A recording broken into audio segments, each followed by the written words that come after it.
It's a beehive of activity in nearly all the major political parties in the country. Despite the apparent lack of clarity over the date of this year's general election, some contenders for the country's top job are already crafting political alliances conscious of the Political Parties Act 2011, whose stringent requirements they must comply with by end of March this year. One such alliance is the newly formed PNU Alliance. Its key convener, Energy Minister Kiraitu Murungi, says the idea of an alliance is informed by the need to strengthen political parties. For politicians, the map is not complete unless your name is in it. And but they see the logic that you either go together and win, or you go separately and all lose. But it is almost a foregone conclusion the presidential contenders that Murungi is so keen on wooing into their alliance all want to see their names on the presidential ballot paper come the election. Politicians are naturally very self-loving and self-indulged. And there's a sense in which you cannot buy a politician, you can only rent one for a certain period of time. Even in a coalition, you cannot buy one, you cannot lock one in a position, you can only rent one for a period of time. And they all know that. And it is because of that that they are saying, look, instead of lying to one another, which is what they have been doing under G7, let's be honest with one another. Let's all go to the field and let's give it a shot. And then on the basis of that, then we can bring in our troops and do the bargaining. The PNU Alliance has three key presidential contenders, all confident of a win. They include PNU Chairman Professor George Saitoti, Deputy Prime Minister Uhuru Kenyatta, and Vice President Kalonzo Musyoka. Saitoti has already kicked off a recruitment drive for his PNU party, while Kenyatta has been trying to put the KANU house in order. Musyoka has even renamed his ODM Kenya party the Wiper Democratic Party of Kenya. Picking the alliance as flag bearer seems the key test to its unity and even survival.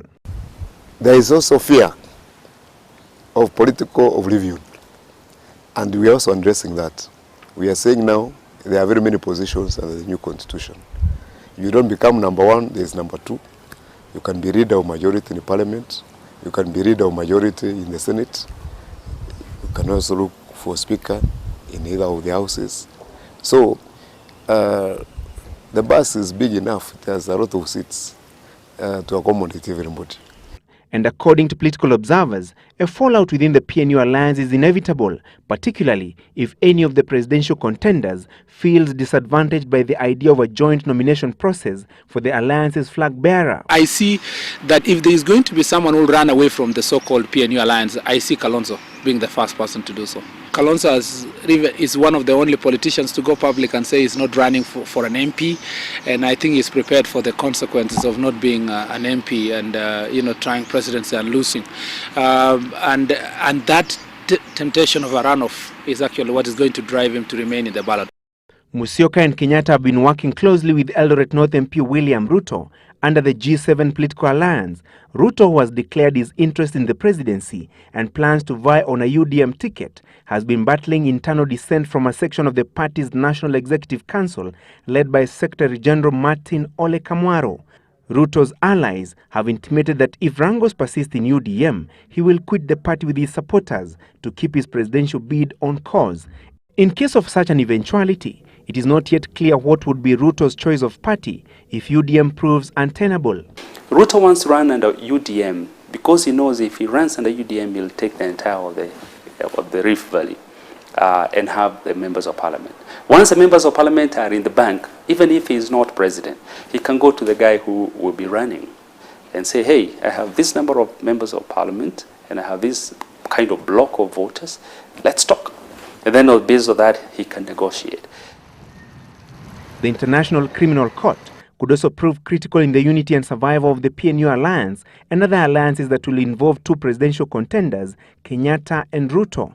Should they be barred from vying, attention will turn to the search for a compromise candidate. Saitoti may likely be the dark horse. Everybody may not see him now, but just like many people did not see Kibaki before, they may want to coalesce around Saitoti. But I think, as a matter of fact, it is the Hague which will make or break that kind of alliance.